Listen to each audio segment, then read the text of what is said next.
All right, so our last video pretty much talked about what the topic is. Now, I want you to post the topic on the Wall of Fame. Okay, so we're in week 9 here.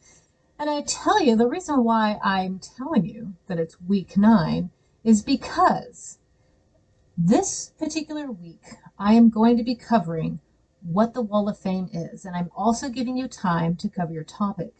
Because week 10, Friday, and week 10, that Friday, you are going to be posting your topics. You're going to have 3 different topic questions. Okay, you're going to have 3. And of those 3, you're going to pick 1 for your research. But I want you to pick 3 because you're going to have peers who are going to respond to it. But the reason why I'm saying this very specifically is because on the Friday of week 10, you are going to post your 3 questions. Then there's going to be a Saturday and a Sunday, and then we're going to go into Monday, week 11, and at the very latest, Monday of week 11, you will be responding to all of your peers. So I'm very particular about this, that on Friday of week 10, you're turning in your Wall of Fame. And the reason why I say that is because I want you to have it in on time, because your peers need to respond to everybody in class, and I want to give them as much time as possible to do so. This also means I'm giving you as much time as I possibly can. So you need to make sure your 3 topic ideas are turned in on Friday so that you can respond to all of your peers, 1 topic per peer, by Monday. Okay, I'm going to walk through you really quick on that to kind of help you out, but I'm screaming this so that there's no confusion later. I didn't know. Nope, you knew because you watched the video. I hope so. Anyway, all right, so Wall of Fame is pretty easy. What I'm going to do is first, I'm going to show you what the original Wall of Fame looked like. And this is when I do this class in person. Originally, this class started in person. What we used to do is I used to print up this little sheet of paper here, and the sheet of paper I would hand to you, and you would write your topic ideas, your questions, right? 1, 2, and 3. You have 3 of them. You just put them at the top, okay? And once you put it on the top, we all as a class go to the wall, and we stick on the wall this piece of paper, okay? And then with this piece of paper, you walk around, and for each piece of paper, you pick 1 topic, you write 1 comment, and then you move to the next piece of paper. You find 1 topic, you put 1 comment, and then you move on, and so forth until you've walked all the way around the room and you've responded to everybody. Pretty easy, okay? I'm showing you what the paper looks like, so hopefully when you do the discussion, it'll make sense to you, because sometimes the discussion gets a little kind of out there. So I want you to visualize what you're doing here. Okay, we're going to say that this piece of paper here is Henry. Okay, so this is Henry's paper, and Henry has put 3 topics. We're going to pretend Henry has 3 topic questions that he's posted, okay? So, Henry's first one is, are we slowly being introduced to the possibility of aliens? Okay, this is Henry's first topic. And he posted on the, the wall, and he's walking around. Well, right behind him is Sarah. And Sarah comes up, and she's, of course, just happens to see this first topic, and it's interesting to her, but she also has absolutely no idea what Henry's talking about. So she interacts with the paper. All right, she says, what do you mean by this? Are you talking about via social media, the news? Maybe she means the government, right? And what do you mean by slowly? What is this you're saying? So Sarah, I will tell you, this I would expect more from her, but since we're doing this, this she's writing on the wall, this is kind of what she writes. Okay, so she's interacting. She's asking questions. If she were doing this on the discussion, she'd put a lot more. She'd put a whole bunch of, what are you talking about? Do you mean the government? What are you referring to? She's going to ask a lot of questions. All right. Sarah makes her comment, and then she moves to the next person. Okay, and then behind Sarah is Jessica. Jessica's looking at all the topic ideas, and she actually notices that first one sticks out to her too. Why? Because she is an ancient alien, a fanatic. She loves Giorgio, all that stuff, right? She's way into it. And so she's also into like MUFON and all that stuff. So here comes Jessica. She's like, oh man, you got to look into the Tic Tac alien ship that was recently opened up from the government. I want you to look into MUFON. MUFON has some excellent sources, and so on and so forth. So Jessica's way into it. She's going to add all kinds of, interesting, comments to kind of help guide Henry. Okay, so everyone goes around the room. They come back. Henry comes back to his paper. He sees all these different comments and he's like, right on, man. Thank you for the help. Thank you for the suggestions. Thank you for the questions. So now I know who my audience is, because your audience is your peers, right? And you have a very diverse group of peers, so they might not all see or understand the same things you do, and this is why we do what we do. Okay, so now you kind of have a rough idea. Why am I doing a wall of fame? But what you might not understand is how we're going to do this in the discussions. And one thing I want you to recognize is idea number one, we have 1A, 1B, and 1C. Why do I do this?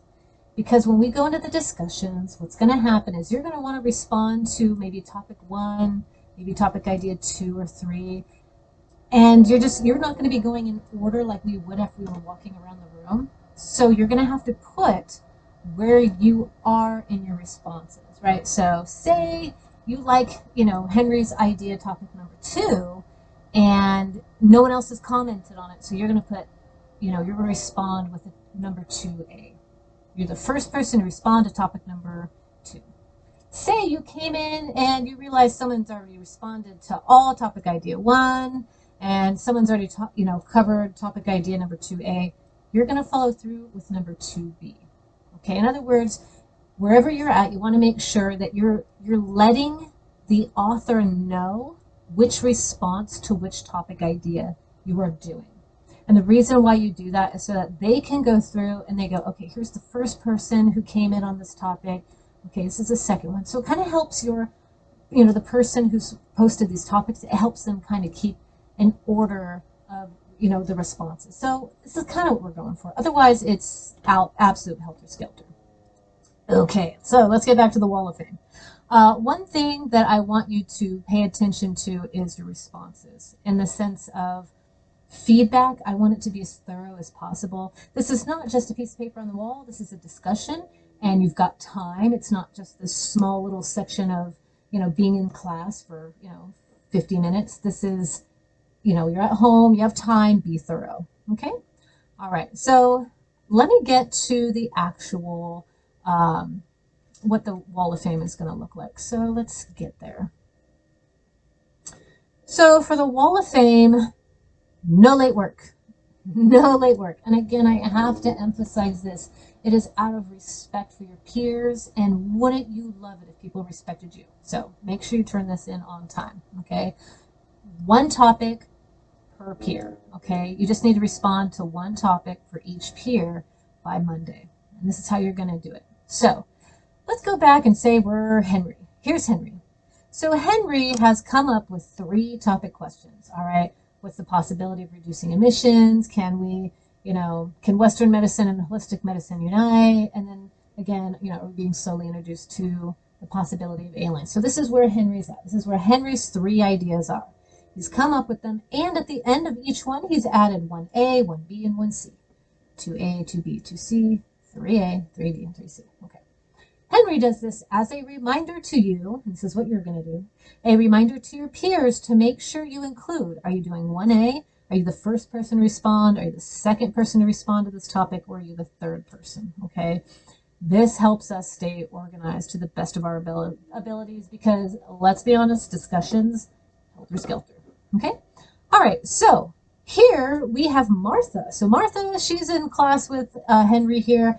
And Martha's reading along, and she sees the question topic number 2, can Western medicine and holistic medicine unite? And she's like, oh, this is kind of cool. I like this idea. But I'm kind of confused. Are you talking about a specific illness?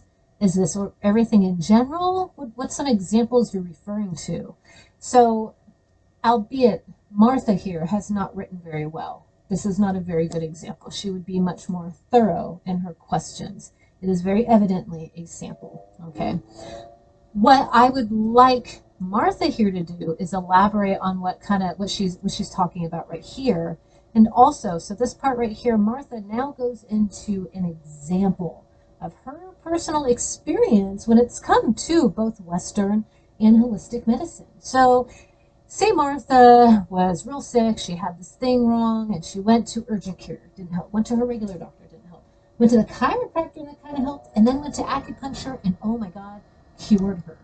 right? So maybe she has an experience of how holistic medicine did what Western medicine couldn't, or vice versa, right? So this is where Martha would be the most help, is sharing her experience to kind of maybe help Henry get some more ideas. That's what we're looking for here. A lot of what I do here is kind of guide you on what I'm looking for and how to do it, right?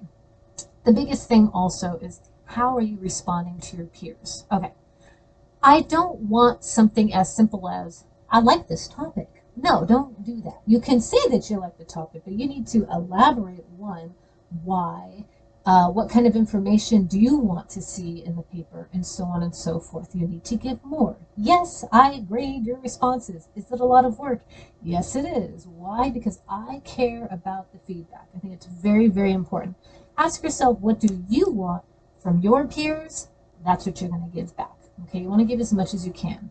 And again, maybe you already have an idea on your topic and you don't think you're ever going to change it. Well, maybe that first topic was one you were way into, and then all of a sudden you got some really good feedback on your second or third topic, and now you're like, oh, those are great questions. That's some great information. In fact, I think I'm going to do this one instead of the other. That's the whole point. I want us to break open some thoughts that we might have had on something very specific, and then maybe you find a new path. That's what we're looking for. So, all right, make sure you provide valuable feedback. All right, questions. Maybe you have information. Maybe you have links. Yes, please post links, post whatever you want to give to your peers that you think would be very helpful. Here's the one problem that ends up happening is, say the first two topics everybody commented on, and now we've only got one topic left. Only put 3 responses per topic. Only 3 responses per topic, okay? When you get to one, maybe you might not, quote unquote, like the topic.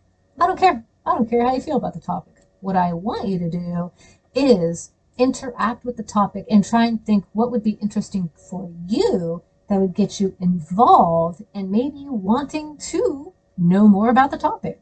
So if you're not interested in aliens, what could this author say that could get you interested in aliens, right? So just some thoughts out there for you to consider.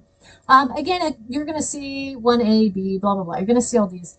If for some reason every single one of these topics has been covered at least once, it's okay to add a 1D, a 2D, or a 3D. You can go ahead and you can add an extra comment there. I'm not going to scold you on it, but I just want you to be mindful of how you're commenting and give each one adequate time and thought. Okay, so again, per student, you only cover one topic per student.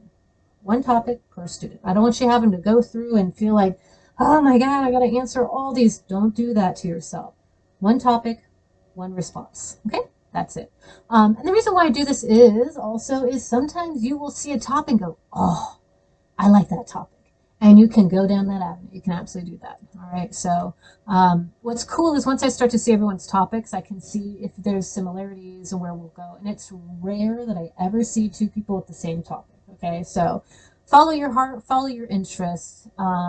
Don't freak out on this. Just do your absolute best. I'm going to go back really quick because in the discussion I talked about how to brainstorm. When you first get to the week 9 lecture and readings, you're going to see the final research paper. Again, you can click on that. It's going to give you all the information that you're going to want to take a look at for what the final project's about. Again, community service, journalistic research paper, the Maker Quest paper, and then that classic. So take a look at those first. This way you know exactly what your ultimate goal is. And the ultimate goal is a research paper. Of these 3, what do you want your paper to look like? Like, what do you really want to do? Okay?